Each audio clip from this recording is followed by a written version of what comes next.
A Team 10 investigation tonight. How far would you go to find out if your teenager is using drugs? Some parents are turning to dogs for detection. Our Team 10 investigative reporter Jennifer Kastner spoke to several professional dog handlers about the popularity of this service. Well, so you know, Steve, this is a service that is available right here in San Diego. I spoke to about a dozen of the most prominent private canine handlers across the country. They say business has picked up over the last few years, but there still is not enough awareness because of the stigma. No parent wants to think his or her child has a problem. Okay, let's go. When you need a good nose, come on, buddy. Bring in the expert. What tool wouldn't I want in my arsenal to keep my kids safe?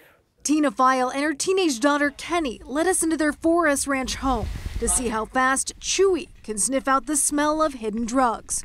Before we let Chewy inside, his handler Troy Morrison brings in the goods. This is methamphetamine. Packages of pseudo drugs with the scent of the real deal. So I was thinking that maybe we could hide it in my mom's tennis shoes or something. To be clear, Kenny and her family have no history of drug use, but agreed to help us with this demonstration. She and Troy hide the pseudo drugs. And I don't think that they're very obvious places to hide things either. Hey buddy, you ready to go to work? It takes Chewy less than 5 minutes to make his detections. Show me. Good boy. With the exception of a little distraction. We're on dog smells. Dogs like him are certified to do searches inside private homes for drugs, including prescription pills. It's a preventative measure and growing trend for worried parents. But several of the handlers Team 10 spoke to nationwide said, we don't hear about this for a reason. There's no word of mouth. Nobody wants to say, hey, Troy brought his dog over and Chewy found the stuff and we got my kid help.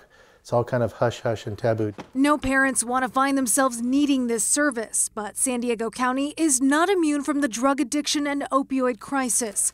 More than 250 people in the county died of drug overdoses last year. 2017 is on track to set a record for drug deaths.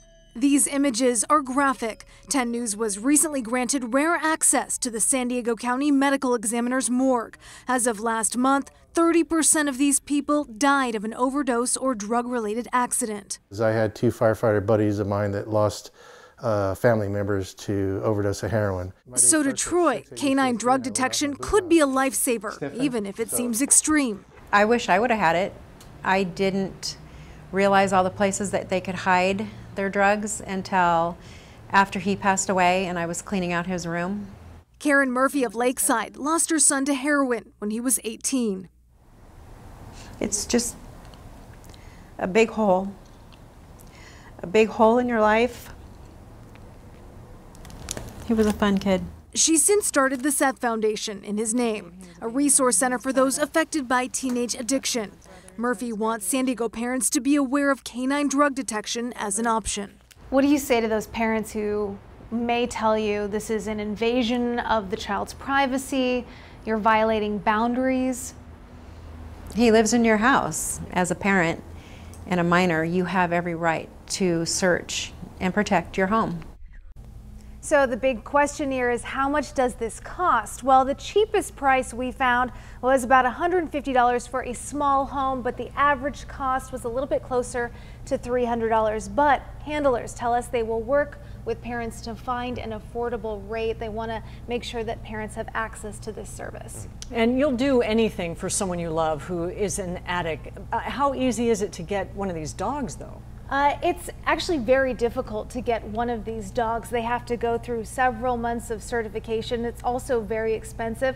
And then there are questions about the mental health aspect of this too. If we want to go back to that discussion about invasion of privacy, do mental health professionals think this is okay to do? Well, the answer to that is pretty simple. I called a handful of well-known addiction specialists in San Diego. They all echoed the same sentiment. When it comes to your children and drug use, there is no invasion of privacy or boundaries in the home.